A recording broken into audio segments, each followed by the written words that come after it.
আপনারা শুনছেন শশধর দত্তের অমর সৃষ্টি দস্যু মোহনের কাহিনী। এই মোহন কোনো সাধারণ মানুষ নয়। সবার চোখে ধুলো দিয়ে লুটপাট করায় তার জুড়ি নেই। সারা বিশ্বের পুলিশ যখন তাকে খুঁজছে, সে তখন ছদ্মবেশে থাকে কলকাতা শহরের ঠিক মাঝখানে পুলিশ কমিশনারের বাড়ির বিপরীতে। তবে মোহন অন্যায় সহ্য করতে পারে না। এক কন্যাকে বাল্য বিবাহের হাত থেকে রক্ষা করার জন্য হবু বয়স্ক স্বামীকে উড়িয়ে দিয়েছিল বোমার আঘাতে। তবে সেই লোকটাকে সতর্ক করতে ভোলেনি সে। অনেক আগে থেকেই চিঠি লিখে জানিয়েছিল, কুমারী মাধুরী আপনার নাতনির বয়সী, তাকে বিয়ে করা আপনার সাজে না। তাই আমি আদেশ করছি, আপনি এই বিয়ের সংকল্প পরিত্যাগ করুন।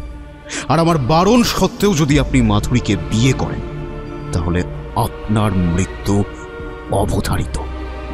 আপনার নির্ধারিত বিয়ের দিন, অর্থাৎ কিনা আগামী 20শে বৈশাখ রাত 9টায়, আপনাকে আমার হাত থেকে কেউ বাঁচাতে পারবে না। এতে সমাজসেবক মোহন। মোহন তার কথা রেখেছিল। শুধু এখানেই শেষ নয় তার কৃতিত্ব। নিজের ইচ্ছাতেই সে ধরা দিয়েছে পুলিশের জালে। সেই অবস্থাতেও তাকে আটকানো সম্ভব হয়নি। জেল থেকে পালিয়েছে সুকৌশলে, চালিয়ে গেছে ভয়ঙ্কর লুটপাট। তবে মোহনের দোষটাই শুধু দেখেছে প্রশাসন। তাকে দস্যুর তকমা দিয়ে অপমান করেছে বারংবার। কিন্তু লুটপাট করা ধনসম্পদ সে কখনো নিজের প্রয়োজনে ব্যবহার করেনি, বিলিয়ে দিয়েছে গরিব দুঃখিতের মধ্যে। সেই জন্যই সে পরাধীন ভারতের রবিনহুড। এরপর তার জীবনে আসে রমা। দেখা হয় এক জাহাজে। তার প্রেমে পাগল হয়ে যায় মোহন। মোহনের মতো এক বীর পুরুষকে দেখে মুগ্ধ হয়ে গিয়েছিল রমাও। বেশ কয়েকবার পুলিশের হাতে ধরা পড়ার হাত থেকে মোহনকে বাঁচিয়ে গেছে রমা। বিভিন্ন ঘটনার ঘন ঘটার মধ্যে দিয়ে একসময় রমাকে প্রেম নিবেদন করে মোহন। বিয়েও করে সকলের অনিচ্ছায়। কিন্তু এরপর রমাকে নিয়ে মোহন পালানোর সময় মোহনের আর্চ নেমেসিস দুর্ধর্ষ পুলিশ অফিসার মিস্টার বেকারের গুলিতে গুরুতর আহত হয় রমা। এরপর কি হলো জানতে হলে শুনতে হবে রোমাঞ্চ বাংলার আজকের নিবেদন শশধর দত্তের আবার মোহন কাহিনী অবলম্বনে দস্যু মোহনের প্রতিশোধ।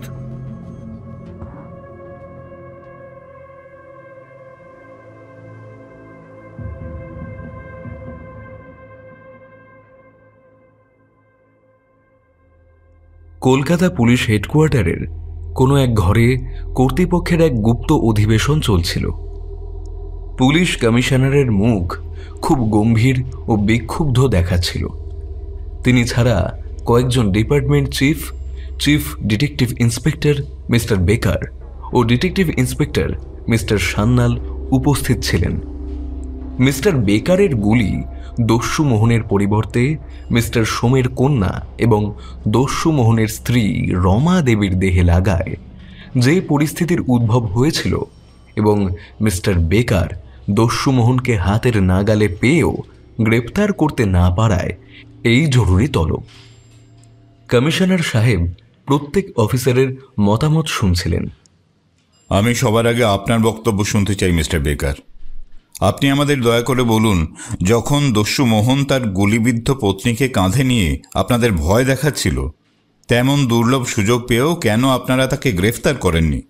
দেখুন, বর্তমানে নিশ্চিত পরিস্থিতির মধ্যে বসে আমার সেদিনের কাজটা যে আপনাদের অবাক করছে এবং সঙ্গে সঙ্গে আমার অক্ষমতা প্রমাণ করছে, সেজন্য আমার দুঃখ প্রকাশ করা ছাড়া আর কি যে বলবার আছে তা জানি না। কারণ সেরকম পরিস্থিতিতে আপনারাও একই কাজ করতেন। এটা ঠিক আপনার কৈফিয়ত হলো না মিস্টার বেকার। দুঃখের সঙ্গে জানাচ্ছি, আমরা আপনার কৈফিয়ত চাই। কৈফিয়ত আমি দিতে পারি স্যার, কিন্তু এমন কয়েকটি কাজ আছে যে কাজের কৈফিয়ত নেওয়ার চেয়ে দেওয়ার কষ্ট বেশি।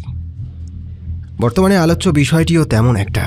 আপনারা মনে করুন, যখন আমি দস্যু মোহনকে চিনতে পেরে রিভলভার তুলে তাকে বললুম পালাবার বিন্দুমাত্র চেষ্টা করলেই আমি তাকে গুলি করব, তখন সে ভয় না পেয়ে আমার দিকে ফিরে দাঁড়ালো। এখানে আমি একটা কথা স্বীকার করতে চাই, মোহন দস্যু হলেও সে একজন ভদ্রলোক।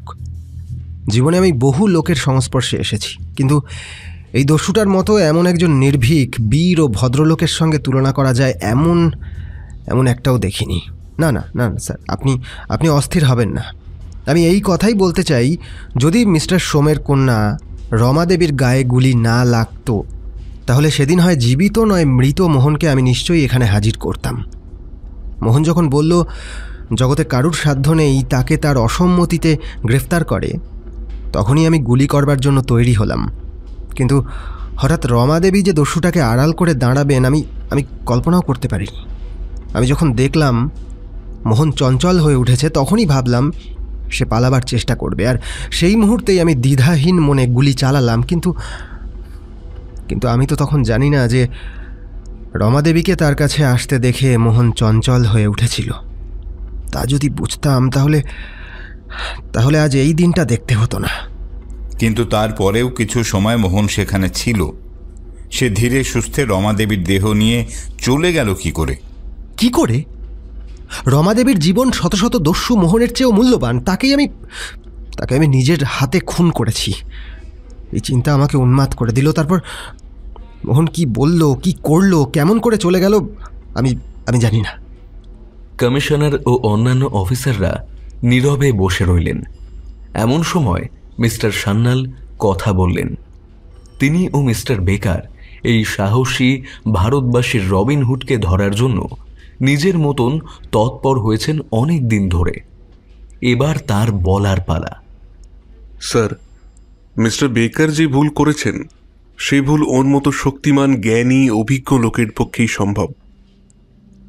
ওর সহকারী হবার সৌভাগ্যে আমি ভাগ্যবান। আমি তো জানি সেদিন কেন এমন হয়েছিল।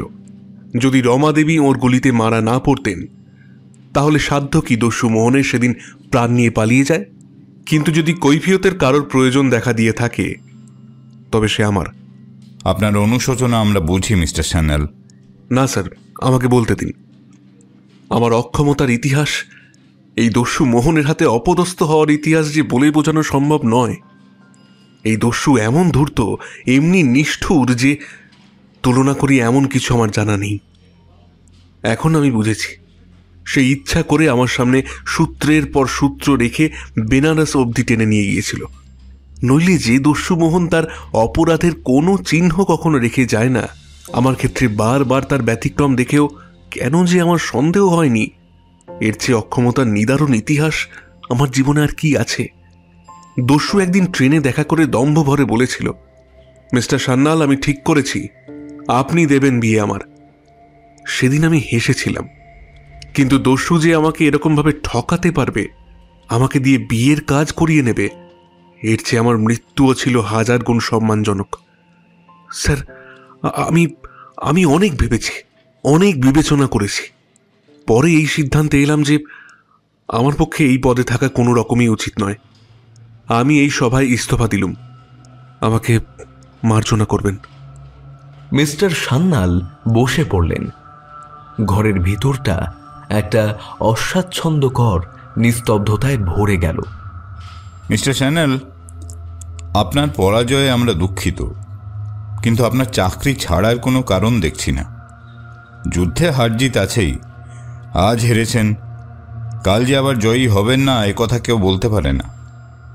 আপনি মন স্থির করে ভবিষ্যতের জন্য সতর্ক হন। এই দুর্দান্ত দস্যুকে গ্রেফতার করুন। একমাত্র তাহলেই আপনার সকল পরাজয়ের দুঃখ কমে যাবে। আর মিস্টার বেকার, আমি আপনার অবস্থা এবার পরিষ্কারভাবে বুঝতে পেরেছি। সত্যি বলছি, আপনার জায়গায় যদি আমি সে সময় সেখানে থাকতাম, তাহলে আপনি যা করেছেন আমিও তাই করতাম। তবে একটা কথা আমি বিশেষভাবে বলতে চাই, দস্যু মোহনের জন্য আমাদের সম্মানহানি ঘটবার আশঙ্কা দেখা দিচ্ছে। আজ ভারতের বেশিরভাগ লোক এই দস্যুটার কাজে মুগ্ধ।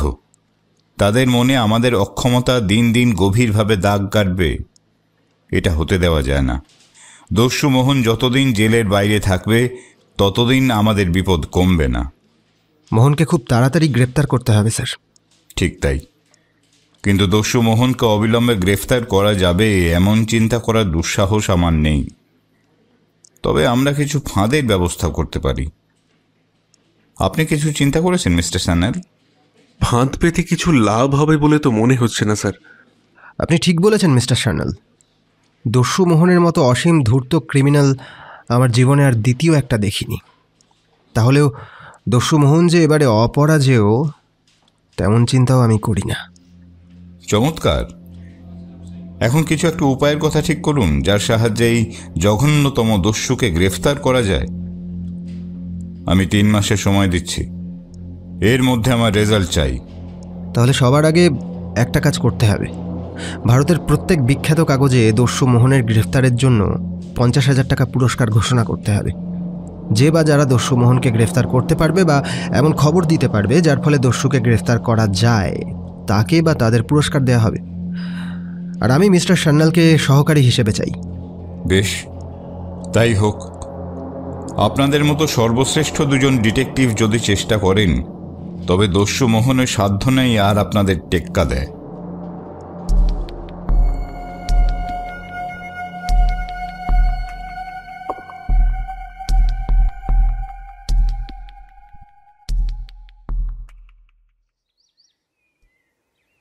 সিমলা পাহাড়ের কাশ্মীর হোটেলের ঠিক নিচে একখানা সুদৃশ্য বাংলোর ঘরে একখানি ইনভ্যালিড চেয়ারের উপর ব্যান্ডেজ জড়ানো শরীরে শ্রীমতী রমা শুয়ে স্বামী মোহনের সাথে মৃদু স্বরে কথা বলছিল।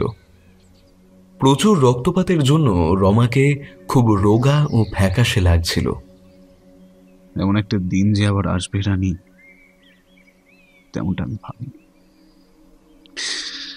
আমি উন্মাদ হয়ে গেছিলাম, কাজও করেছিলাম উন্মাদের মতো। এখন ভাবি সেদিন তোমায় যদি আমি তুলে না আনতাম না, তাহলে আমার মতো সৌভাগ্যবতী নারী আর যে নেই, তুমি যে কেন বিশ্বাস করো না জানি নে। আমার যদি সেদিন মৃত্যু হতো, তবে তোমাকে ছেড়ে স্বর্গে গিয়েও কি আমি শান্তি পেতাম? হ্যাঁ, ছাড়ো ছাড়ো ছাড়ো ছাড়ো ছাড়ো।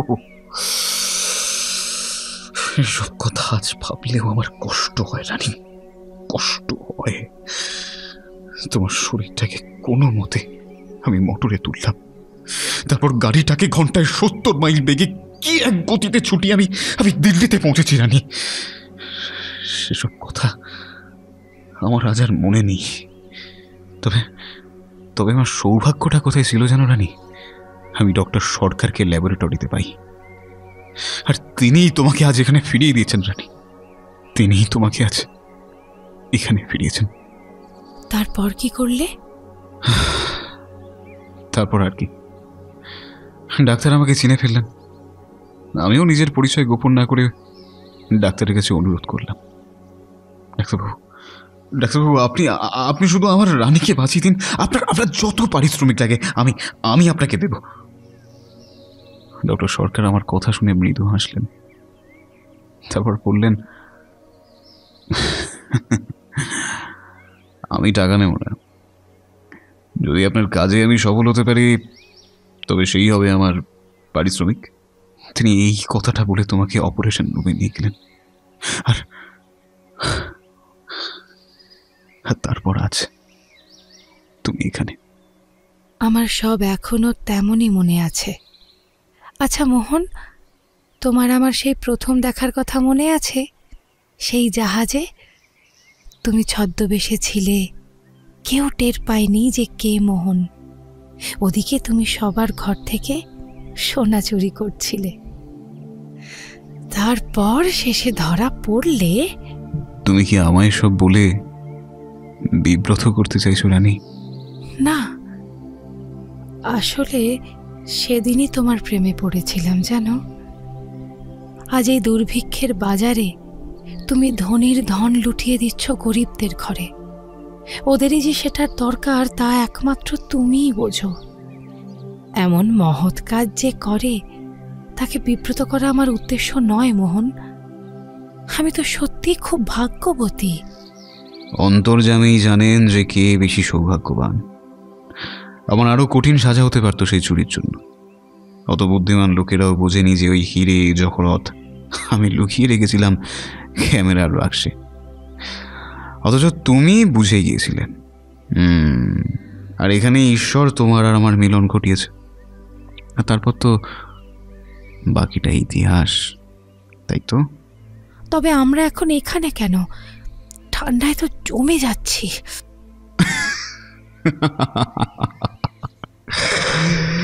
যখন আমার মাথার দাম হয়েছে 50,000 টাকা, তখন এটাই সবচেয়ে নিরাপদ।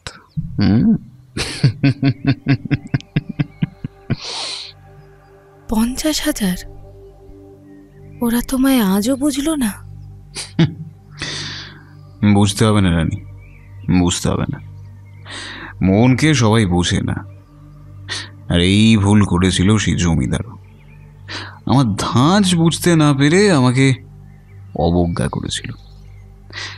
চিঠিতে লিখেছিলাম সবকিছু আমার নামে পাঠিয়ে দিতে, দেয়নি। আমিও দিয়েছি ওর সবকিছু শেষ করে।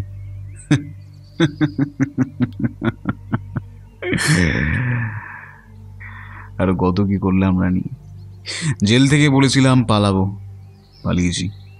যা যা চুরি ডাকাতি যা যা করবো বলেছি করেছি, যা যা করার ছিল সব করেছি। কেউ আমাকে থামাতে পারেনি, কেউ আমাকে থামাতে পারবেও না।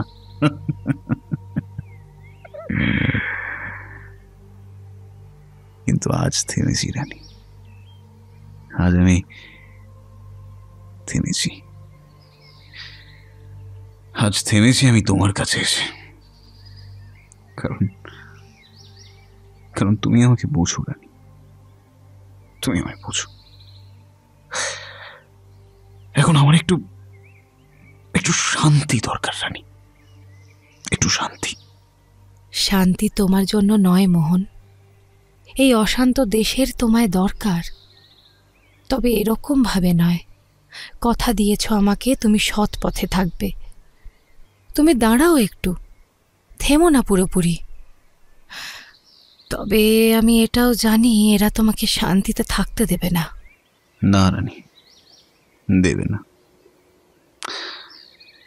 এরা আমাকে শান্তি দেবে না।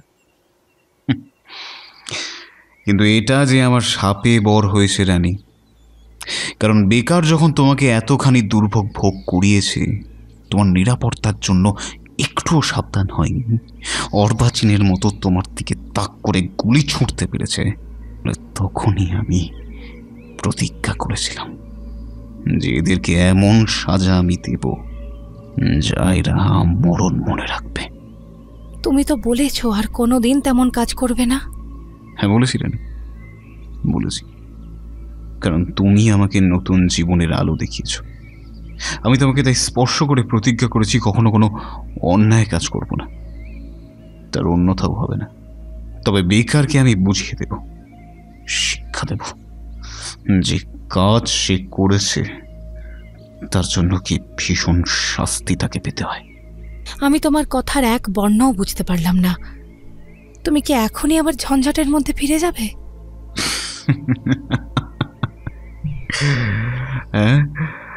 না রানী না, আমায় শুধু আমার ওই প্রতিজ্ঞাটা ভাঙতে হবে রানী। বেকার আমাকে গ্রেফতার করবার ভার নিয়েছে, সে যুদ্ধ ঘোষণা করেছে। বেশ, আমি শুধু তাকে বুঝিয়ে দেব যে মোহনের সাথে বুদ্ধির খেলায়, শক্তির পরীক্ষায় বেকার ঠিক যোগ্য প্রতিদ্বন্দ্বী নয়। মাত্র এইটুকুনি, এইটুকুই। বেশ, তাহলে আজই সিমলা ছেড়ে চলো। এখানেই তো লাট সাহেবের বাড়ি। কেন বৃথা ভয় পাচ্ছ রমা? সিমলাই মোহনের পক্ষে সবচেয়ে নিরাপদ স্থান। যে দস্যুর পেছনে ভারতের পুলিশ সর্বদা সজাগ হয়ে তাড়া করছে, সে কি কখনো লাট সাহেবের বাড়ির আশেপাশে থাকতে পারে? সে থাকবে বনে জঙ্গলে, পোড়ো বাড়িতে, বা কোনো অচেনা লোকের সঙ্গে কোনো এক বিরল বস্তিতে। আর একমাত্র এই কারণেই আজ পর্যন্ত আমাদের কেউ এখানে বিরক্ত করতে আসেনি রোমান। এমন সময় ভৃত্য বিলাস দরজায় এসে টোকা মারল। একজন বাবু দেখা করতে এসে কর্তা, দেখে তো ঠিকঠাক লোকই মনে হলো। ব্যাস, তবে তো আর ভয় নেই, বিলাস যখন ভালো বলেছে। বিলাস, বাবুকে বাইরের ঘরে গিয়ে বসাও, আমি আসছি।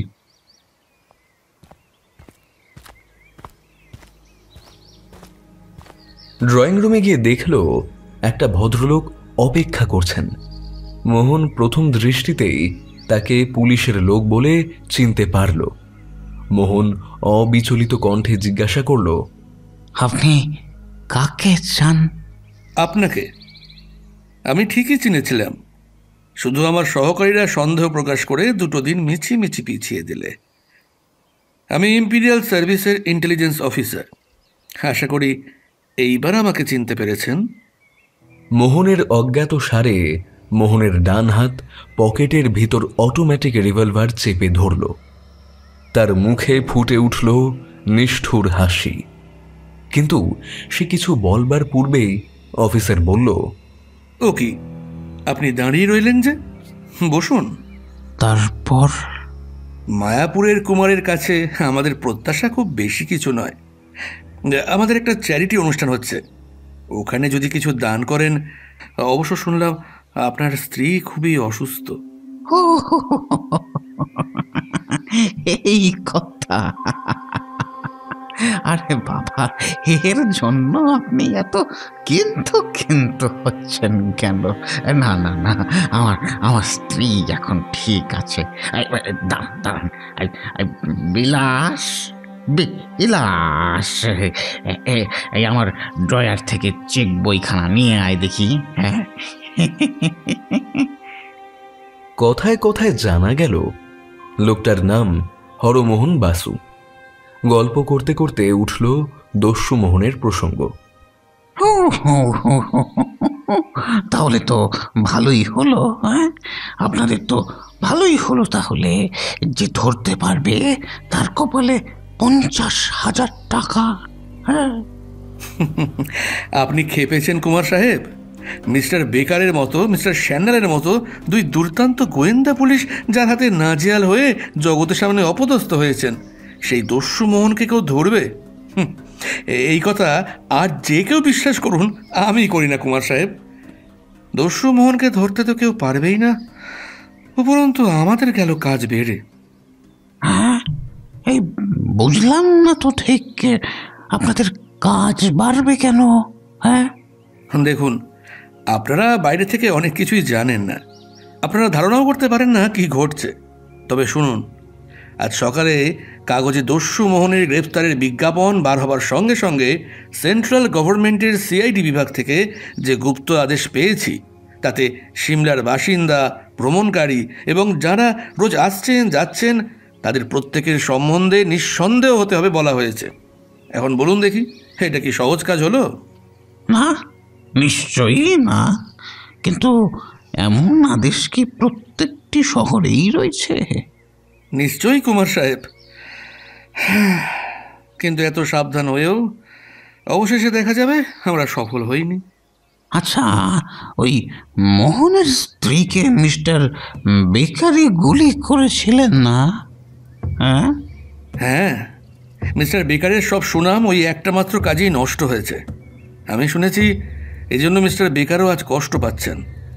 দস্যু মোহনের জন্য আপনারা, অর্থাৎ ধনী লোকরা যে সবসময় ভয়ে থাকেন তা আমরা জানি, কিন্তু এক্ষেত্রে আপনারা যখন সিমলায় রয়েছেন এবং আপনার সঙ্গে মিলিত হওয়ার সৌভাগ্য আমার হয়েছে, তখন আপনারা বৃথা ভয় পাবেন না। তাছাড়া মিস্টার বেকারও নাকি 2-1 দিনের মধ্যে এখানে আসছেন। শুনছি হোম মিনিস্টার কোনো বিশেষ কাজে তাকে আহ্বান করেছেন। তবেই বুঝতে পারছেন তো, উপস্থিত মোহন সম্বন্ধে আপনার উতলা হবার কিছুমাত্র কারণ নেই। আগে সত্যি বলছি, মোহন সম্বন্ধে আমার বিন্দু মাত্র চিন্তা হয় না, আর উতলা হওয়া তো দূরের কথা। বলছেন? বেশ বেশ, আজ তাহলে উঠি কুমার সাহেব। আগে আগে আগে আগে নমস্কার নমস্কার নমস্কার নমস্কার। মোহন ঘরে এসে রমাকে সব কথা বলল। তবে একটা ছোট্ট ভুল করে ফেলেছে মোহন। রমাই সেটা ধরিয়ে দিল। একবার বলাতে যে লোক এত টাকা চ্যারিটিতে দেয় তার সাথে কি মিস্টার বেকার দেখা করতে আসবে না? সেক্ষেত্রে ছদ্মবেশে মোহনকে আর কেউ না চিনলেও ঠিকই চিনতে পারবে মিস্টার বেকার। এই কথা শুনে মোহন মনে মনে ভাবল, তেমনটা হলে মিস্টার বেকারকে সে উচিত শিক্ষাই দেবে। কিন্তু মুখে সে প্রসঙ্গ বদলে বলল, এ রমা, জানো তো রায় বাহাদুর অর্থাৎ তোমার দাদু এখন সিমলাতে আছেন। দাদু এসেছেন? কই, কোথায় তিনি? একটিবার কি তার সঙ্গে দেখা করতে পারো না?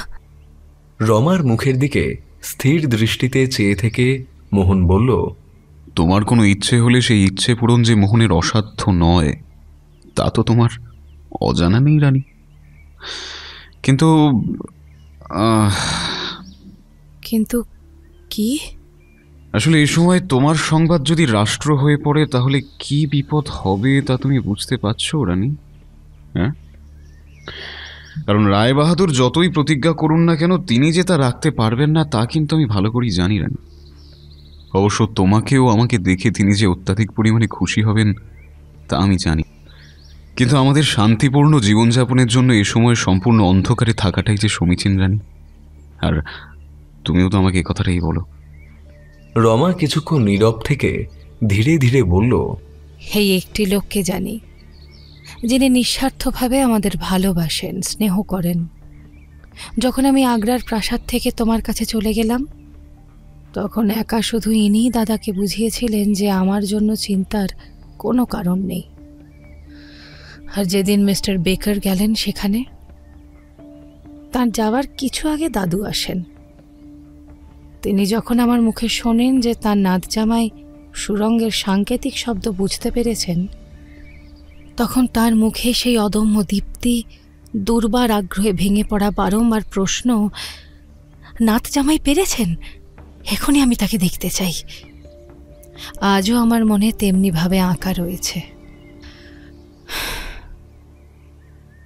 আচ্ছা আচ্ছা, এমন কিছু করা যায় না যাতে তিনিও আমাদের দেখতে না পান অথচ তাকে আমরা দেখি আর দাদা ও বাবার সংবাদ তার মুখে শুনি? মোহন কয়েক মুহূর্ত চিন্তা করে অল্প সময় পরে হাসি মুখে বলল, বেশ, তাই হবে। বিলাস, কাল সকালে রায় বাহাদুরকে সঙ্গে করে আনবে। আর রানী, তুমি এই ছোট্ট জানলার ভেতর দিয়ে পাশের ঘরে সকল ব্যাপার দেখবে ও শুনবে। আর তারপর যা করবার সব আমিই করব। না না, যদি তোমাকে দাদু চিনতে পারেন? না রানী, না, সে ভয় নেই। মোহন হাসতে হাসতে নিশ্চয়তা দান করল। পরদিন সকালে রায় বাহাদুর এসে উপস্থিত হলেন। মোহন ঘরে ঢুকে দেখল রায় বাহাদুর অবাক হয়ে চারিদিকে কি যেন দেখছেন। নমস্কার নমস্কার রায় বাহাদুর মশাই, বসুন বসুন বসুন বসুন। আপনি আমাকে ডেকে পাঠিয়েছেন? আমার ধৃষ্টতা মার্জনা করবেন রায় বাহাদুর। আমার যাওয়াটাই সঙ্গত ছিল, কিন্তু আমার স্ত্রী খুবই অসুস্থ, আর সেজন্যই আমি আপনাকে এতটুকু কষ্ট দিতে বাধ্য হলাম। আমায় ক্ষমা করবে। এজন্য আমি যে আপনাকে কি ওসব কি বলছেন কুমার বাহাদুর? আমার কত সৌভাগ্য যে আপনার মতো ব্যক্তি আমাকে ডেকেছেন। আমি তো আপনার কাছেই থাকি, 15 মিনিটের পথও নয়। তাছাড়া আপনার গুণগান রোজ এত বেশি করে শুনি যে একবার দর্শন করে ধন্য হবার জন্য কতবার ইচ্ছা করেছি, সে কি আর বলার অপেক্ষা রাখে? রানীমার কি অসুখ হয়েছে? আগে সে তেমন কিছু না, আর বর্তমানে সামান্য দুর্বলতা ছাড়া আর বিশেষ কিছু নেই। আজকের কাগজে আপনার কথা পড়ার পর আমি একবার আপনাকে দেখবার জন্য অধীর হয়েছিলাম। আপনাদের মতো বড় মনের মানুষ ভারতে খুব কমই আছেন কুমার। আজ কাগজে আবার কি হয়েছে রায় বাহাদুর? আপনি দেখেননি? আশ্চর্য, অ্যামেচার পুলিশ ক্লাবের সেক্রেটারি যে আপনার 1000 টাকা দানের প্রাপ্তি স্বীকার করে কৃতজ্ঞতা প্রকাশ করেছেন। মোহনের মুখে মুহূর্তের জন্য উদ্বেগ দেখা দিল। সেসব সে মুহূর্তে ভুলে গিয়ে স্বাভাবিক হওয়ার চেষ্টা করল। এসব ভারী অন্যায় রায় বাহাদুর। অন্যায়? কুমার, এমন অন্যায় করবার সুযোগ যদি একটু ঘন ঘন পাওয়া সম্ভব হতো, তাহলে এই জগৎটাই পাল্টে যেত। আপনি আপনি দস্যু মোহনের কথা শুনেছেন কুমার সাহেব? আগে সে দস্যুর কথা কে না শুনেছে বলুন তো রায় বাহাদুর? হ্যাঁ, শুনেছি পুলিশ তো এইবার তাকে গ্রেপ্তার করবার জন্য একেবারে উঠে পড়ে লেগে পড়েছে। লাগুন, মহাপ্রভুরা যখন লাগেন তখন এমনই উঠে পড়েই লেগে থাকেন। কথা আমার তা নয়, আমি বলতে চাচ্ছি যে সেই দস্যু মোহনের মতো মহাপ্রাণ ব্যক্তি আমি আর দুটি দেখিনি। এই ছিল আমার গর্ব, কিন্তু এখন দেখছি তা নয়। আপনিও এমন একজন আছেন যিনি মুক্ত হস্তে এমনভাবে দান করতে পারেন। হ্যাঁ হ্যাঁ, দেখুন রায় বাহাদুর, ওসব দয়ার কথা বরং থাক। এখন আমি যে জন্য আপনাকে এই কষ্টটা দিয়েছি তা বরং বলি। আপনার ভাইপো অর্থাৎ আগ্রার মিস্টার সোম আমার স্ত্রীর বিশেষ পরিচিত। আমার স্ত্রী সেদিন জানলার ভিতর দিয়ে আপনাকে পথে দেখেন, আর আমাকে বলেন আপনার সঙ্গে আলাপ করে মিস্টার সোমের সংসারের খবর নিতে, কারণ মিস্টার সোমের মেয়ের দুর্ঘটনায় মৃত্যু হয়েছে। তো কন্যার শোক তিনি সহ্য করতে পেরেছেন কি না, এখন তিনি কোথায় আছেন, এসব খবর জানতে আমার স্ত্রী বড়ই ব্যাকুল হয়ে পড়েন। আপনার স্ত্রী সোমের কিরকম পরিচিত কুমার? মিস্টার সোমের শ্বশুরালয় সম্পর্কে রায় বাহাদুর। ও, বুঝেছি। সোমের একমাত্র মেয়ে রমার মৃত্যু শুধু সোম কেন, আমার বুকে কি কম আঘাত করেছে কুমার? আমার মনে হয় আমার বুকের একখানা পাঁচরা কে যেন ভেঙে দিয়েছে। সোমের অতুল সম্পত্তি, একটা মেয়ে চলে গেল, ভোগ করবে শুধু একটা ছেলে, তারও সে স্বাস্থ্য আর নেই। সোম শয্যাগত।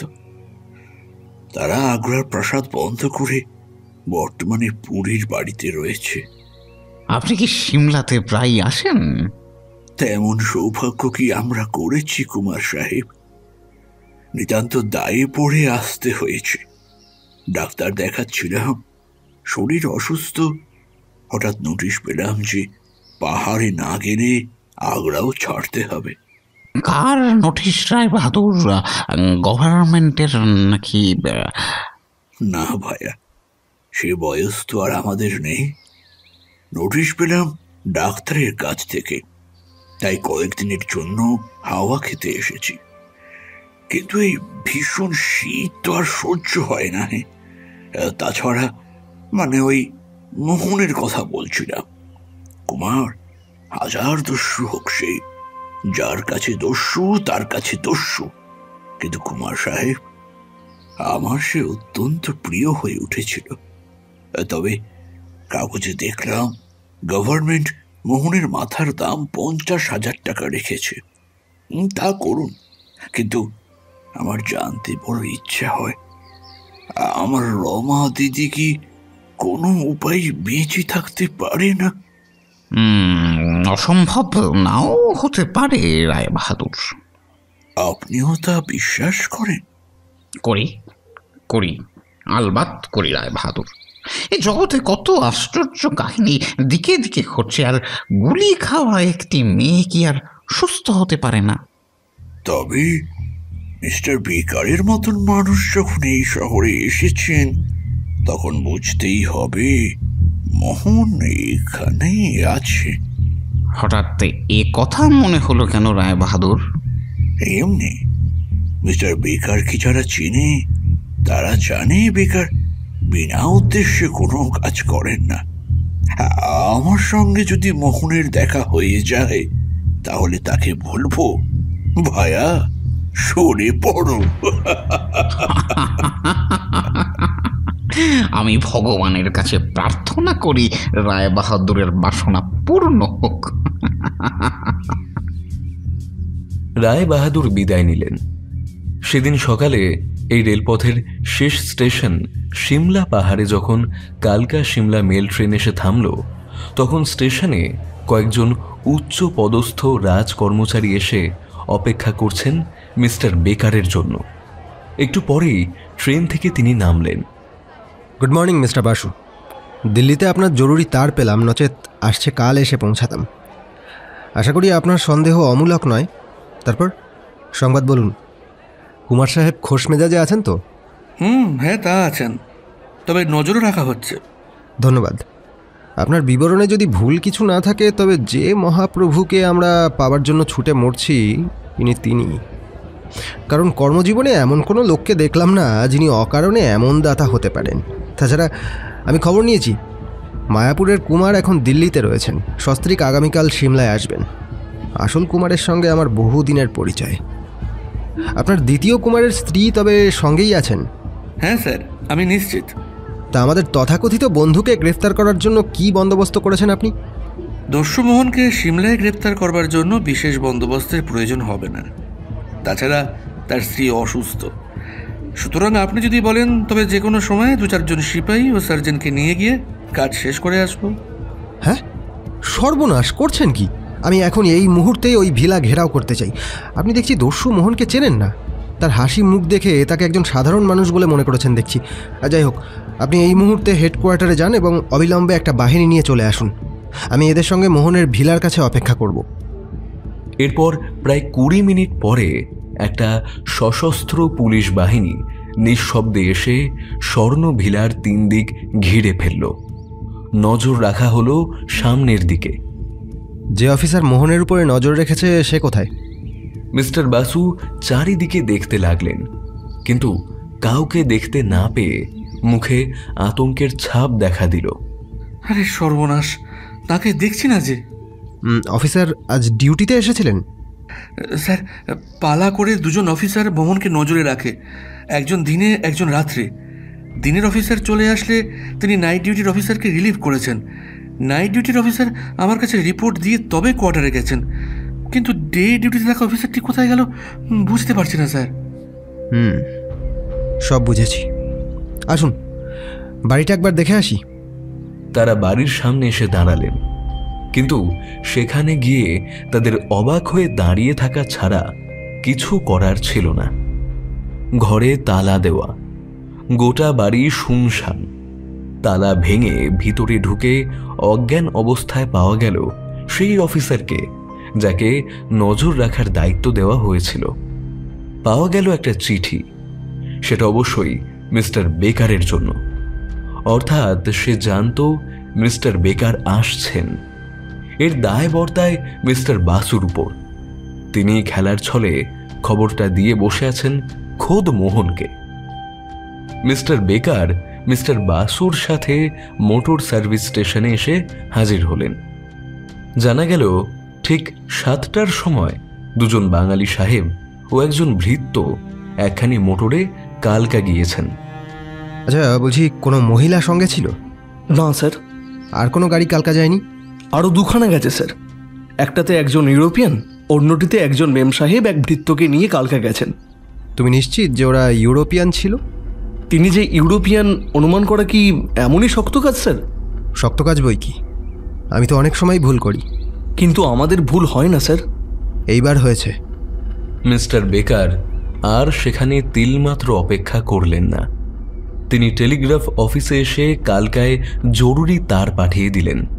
তাতে মোটর নম্বর, ড্রাইভারের নাম, আরোহীদের বর্ণনা বিশদভাবে জানিয়ে আদেশ দিলেন মোটর পৌঁছাবা মাত্র যেন তাদের গ্রেফতার করা হয়। তারপর তারা কালকার উদ্দেশ্যে রওনা দিলেন। পথিমধ্যে কান্দা ঘাটে এসে আরেকটা খবর শুনে তাদের মাথা ঘুরে গেল। গাড়ির বদলে সেই সাহেব মেম ট্রেনে উঠে বসেছে। রাস্তায় তাদের ধরার জন্য পাতা ফাঁদ আবার ব্যর্থ হল।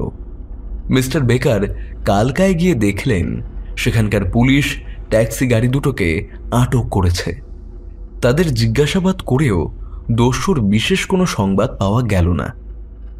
হতাশ হয়ে একটা জায়গায় বসে মিস্টার বেকার সেই চিঠিটা পড়তে লাগলেন।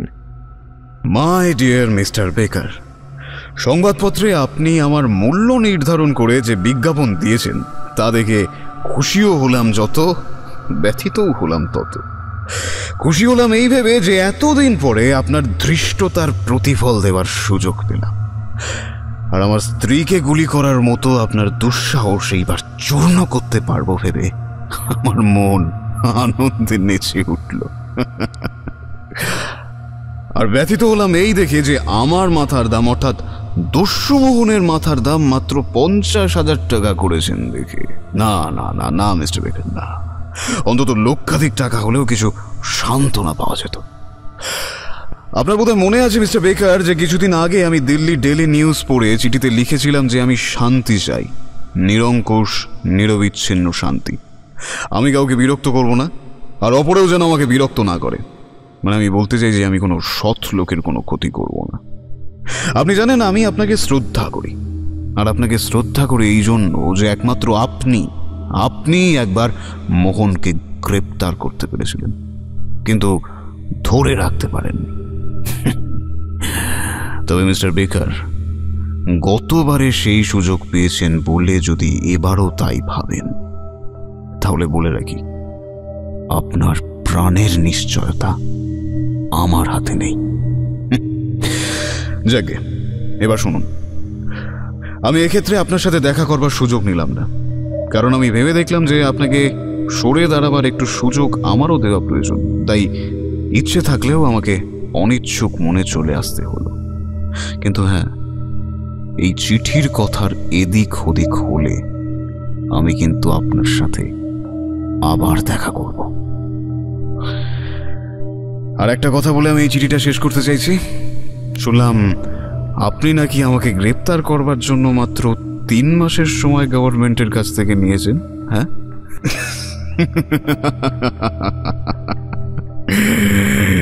মিস্টার বেকার, এই কথাটা সত্যি কিনা জানতে বেশ ইচ্ছে হয়, কারণ এত বড় নির্ভরতা আপনার নিজের শক্তির উপর কবে থেকে হলো তা কিন্তু আপনি আমাকে জানবার সুযোগ পর্যন্ত দেননি।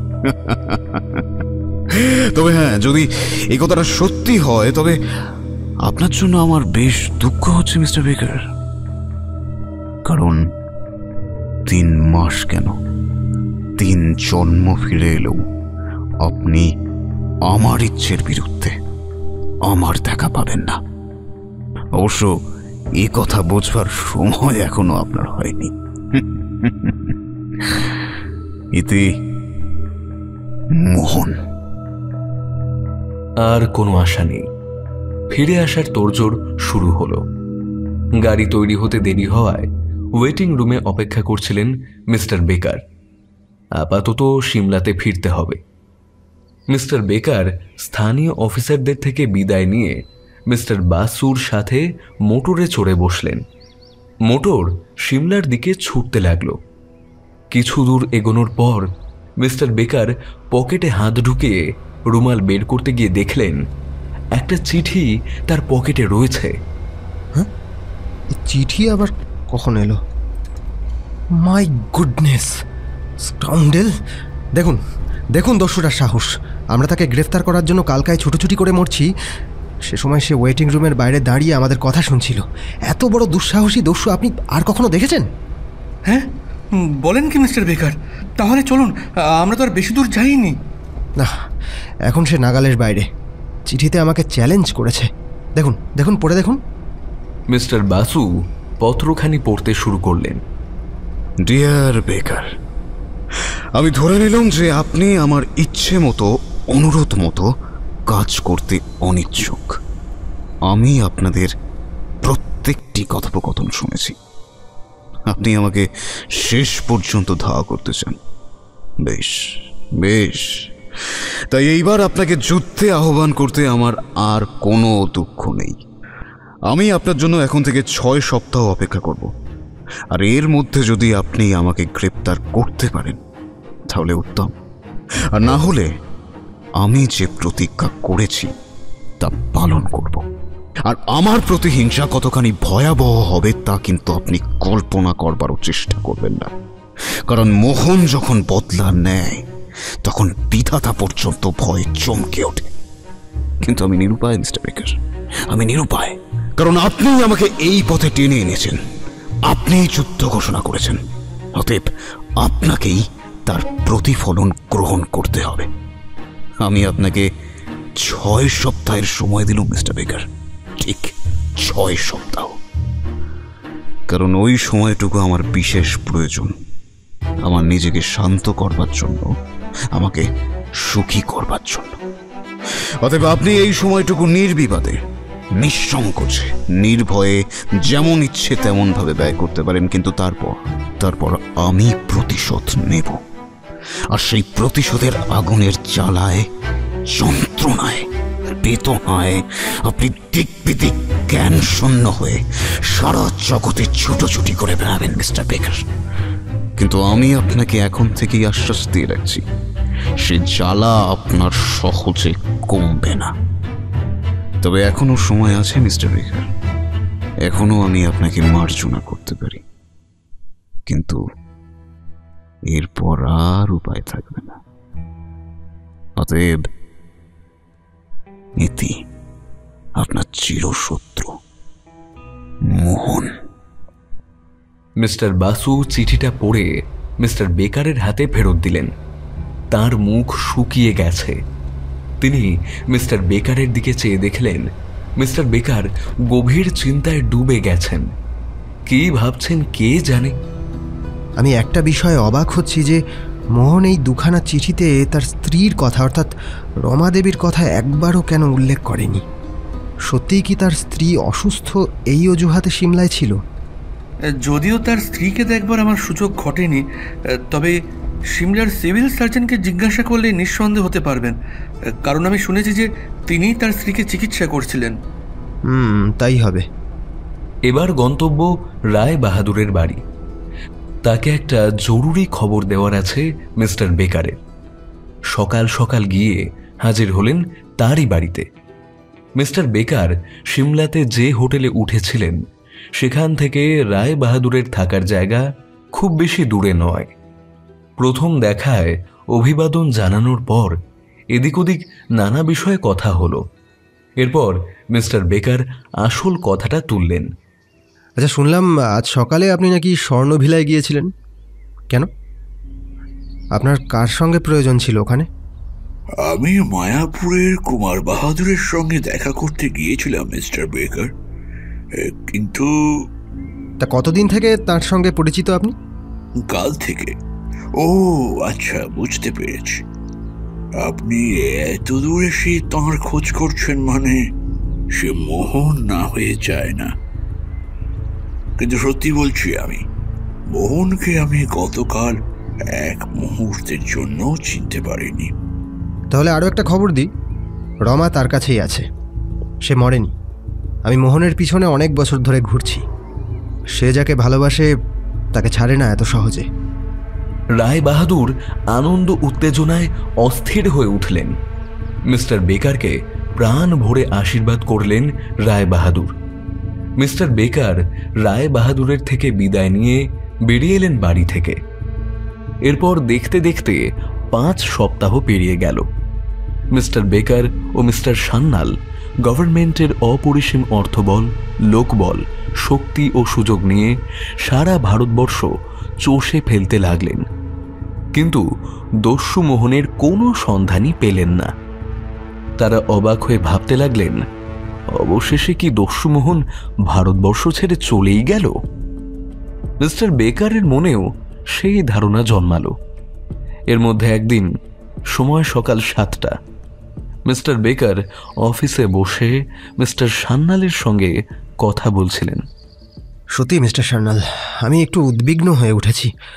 আমাদের এরকম বিরাট প্রচেষ্টা যে এমনভাবে বিফল হবে, আচ্ছা আপনি কি কখনো কল্পনা করতে পেরেছিলেন? না, তবে সে যেন বেমালুম বাতাসে মিশে গেছে। হ্যাঁ, তা বটে। এখন আমি ভাবি যে সত্যি কি সে ভারতবর্ষ ত্যাগ করে ইউরোপ কি আমেরিকায় চলে গেল? আমি যতটুকু তাকে চিনেছি সে ভারত ছেড়ে স্বর্গেও যাবে না, কিন্তু কোথায় আছে সে? এখনো 7 সপ্তাহ সময় আছে আমাদের হাতে। আচ্ছা, এই দীর্ঘ সময়ের মধ্যে কি আমরা সফল হতে পারবো না? এমন সময় একজন খানসামা ট্রেতে করে কিছু চিঠি মিস্টার বেকারের সামনে ছোট টেবিলের উপর রেখে গেল। মিস্টার বেকার অন্যমনস্কভাবে খামগুলি নাড়াচাড়া করছিলেন এবং মনে মনে অন্য বিষয়ে চিন্তা করছিলেন। হঠাৎ তিনি দ্রুত হাতে একখানি খাম তুলে নিলেন। মোহন, দস্যু মোহনের চিঠি। আবার কি লিখেছে পড়ুন তো। আমার প্রিয়তম বেকার, অতীতে আমার জন্য আপনার যে উদ্বেগ এবং উৎকণ্ঠা আমি দেখেছি, তার জন্য আমি সত্যিই বেশ আনন্দ পেয়েছি। আপনি যে আমাকে পাবার জন্য এতটা আকুল হয়ে উঠবেন তা যদি আমি আগে জানতে পারতাম, তাহলে এই চিঠি তো আমি আপনাকে আগেই লিখে ফেলতাম। কিন্তু আমি আপনাকে আগে চিঠিতেই জানিয়েছিলাম যে 6 সপ্তাহ আমি একটু শান্তিতে কাটাতে চাই। কিন্তু আপনি আমার সকল আবেদন নিবেদন এমনভাবে উপেক্ষা করবেন তা আমি ভাবতেও পারিনি। বেশ বেশ বেশ বেশ, এবার তাহলে আসল কথায় আসা যাক। আপনাকে আমি কয়েকবার জানিয়েছি যে আমি শান্তিতে থাকতে চাই, কিন্তু আপনারা তা শুনলেন না। উপরন্তু আপনি বর্বরের মতো এমন এক পৈশাচিক কাজ করে বসলেন যার সাজা আপনাকে না দিয়ে আমি কিছুতেই সুস্থ থাকতে পারছি না। কিন্তু কি শাস্তি, কোন শাস্তি, ঠিক কোন শাস্তি দিলে আমার শান্তি হবে সেটা ভেবে না আমার কয়েক রাত ঘুম হয়নি মিস্টার বেকার। তবে এইবার আপনি শুনুন আপনার শাস্তির কথা। আজ থেকে 1 সপ্তাহ পরে 10 তারিখে আমি কারেন্সি অফিসের লক্ষ লক্ষ টাকা লুট করে আনব। যদি আপনার সাধ্য থাকে তাহলে গভর্নমেন্টের সম্পদ রক্ষা করুন, কিন্তু আপনারা আমাকে আটকাতেও পারবেন না। বরং আপনাকেই দোষী সাব্যস্ত করা হবে। চারিদিক থেকে আপনার নামে ধিক্কার দিতে দিতে সকলে এগিয়ে আসবে, বলবে এই যে এই লোকটা আগে থেকে জেনেও দস্যু মোহনকে ধরতে পারে না। মিস্টার বেকার, এরপরে আপনাকে পদত্যাগ করতে হবে, আর এটাই হবে আপনার শাস্তি। মোহনের কাছের মানুষের গায়ে গুলি করবার দুঃসাহস যখন দেখিয়েছেন, তখন এটার জন্য তৈরি থাকুন মিস্টার বেকার। আর এর আগে আমি যা যা বলেছি সব করে দেখিয়েছি, আর এটাও আমি করে দেখাবো।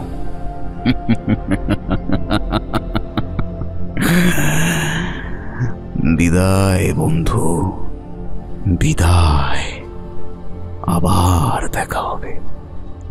ইতি আপনার চিরশত্রু মোহন। সর্বনাশ! এমন অসম্ভব কথা আপনি বিশ্বাস করেন মিস্টার সান্যাল? কি সাহস দেখেছেন? আমি ভাবছি এত বড় দুঃসাহস দস্যুটার হলো কি করে। আর একটা জিনিসও ভেবে দেখুন, এই চিঠি খবরের কাগজে গেলেই তো সর্বনাশ। আপনার নামে এমনি বদনাম রটবে, ঠিক যেমন লিখেছে চিঠিতে। আমার মনে হয় তা সে করবে না, কারণ সত্যিই যদি সে কারেন্সি অফিস লুট করবার মতো কোনো দুঃসাহসিক কল্পনা করে থাকে, তবে সে তা প্রচার করে অনর্থক তার পথে বাধার সৃষ্টি করবে, এমন মনে হওয়া একটু অস্বাভাবিক নয় কি?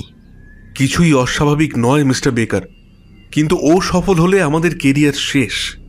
তখন কি নিয়ে বাঁচবো বলুন তো মিস্টার বেকার? আমি এই দস্যুটাকে শেষ করেই ছাড়ব। স্কাউন্ডেলটা আর সাহস বেড়ে গেছে। এইবার আমি তাকে চূর্ণ করে ধুলোর সঙ্গে মিশিয়ে দেবো, দেখাবো যে মিস্টার বেকারের শক্তি একটা দস্যুর চেয়ে অনেক গুণ বেশি। উফ উফ, কি স্পর্ধা! অসহ্য অসহ্য। বলতে বলতে মিস্টার বেকার বেরিয়ে গিয়ে মোটর চড়ে বসলেন। গন্তব্য কমিশনার সাহেবের বাড়ি। মোটর একটু মৃদু গর্জন করে ছুটতে লাগল। আজমির থেকে প্রায় 20 মাইল উত্তরে, যেখানে পাহাড় মিশেছে সমতলে, সেই জায়গাটা এক ছোট রাজার রাজ্য। সেখানে একটা পুরনো অট্টালিকায় এক ধনী শৌখিন যুবক ও তার স্ত্রী রাজ সরকারের কাছ থেকে খুব সামান্য বাৎসরিক ভাড়ায় বন্দোবস্ত করে নিয়েছেন। এই ধনী যুবক কোন রাজ্যের লোক সেটা জানা যায়নি। তিনি ভাড়া অগ্রিম মিটিয়ে দিয়ে সবার মুখ প্রায় বন্ধ করে দিয়েছেন। সেই লোক আর কেউ না, স্বয়ং মোহন এবং তার স্ত্রী রমা। আজ ওই দিনটার কথা মনে পড়ে আমার রমা। বেকারের গলিতে তুমি যখন মেঝের উপর লুটিয়ে পড়লে, আমার মনে হলো না আমার মাথায় বাজ পড়ছে। আমি উন্মাদ হয়ে গেলাম। বারবার সেই একই কথা আলোচনা করে কেন এমন কষ্ট পাও বলো তো? এখন আমি আবার আমাকে ফিরে পেয়েছি। আমার সব আঘাত, দুর্বলতা নিঃশেষে দূর হয়ে গেছে। কি দরকার আবার সেসব ভেবে বলো তো? কিন্তু মিস্টার বেকারকে এতদিন পরে আবার চিঠি লিখলে কেন? আর কি বা লিখলে তাকে? তাকে জানিয়ে দিলুম এইবার আমার প্রতিজ্ঞা আমি আর ভঙ্গ করব না। বুঝতে না পেরে রমা জিজ্ঞাসু দৃষ্টিতে তাকালে মোহন ড্রয়ার থেকে মিস্টার বেকারকে পাঠানো চিঠির নকল রমার হাতে তুলে দিল। রমা আগ্রহ ভরে চিঠি পড়া শুরু করতেই তার মুখভাব এমন ম্লান ও গম্ভীর হয়ে উঠল যে তা দেখে মোহনও ভয় পেল। রমার হাত থেকে চিঠির নকলটা মেঝের উপর খসে পড়ল। মোহন,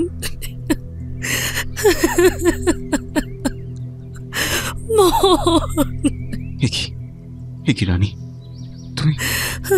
তুমি কাঁদছো? এমন কাজ তুমি কেন করলে? তুমি যে আমাকে স্পর্শ করে শপথ করেছিলে। আমি শপথ করেছি রানী যে আমি জীবনে আর কোনো অন্যায় কাজ করব না, আর সেজন্য আমাকে শান্তিতে থাকতে দেবার জন্য আমি বারবার মিস্টার বেকারকে জানিয়েছি।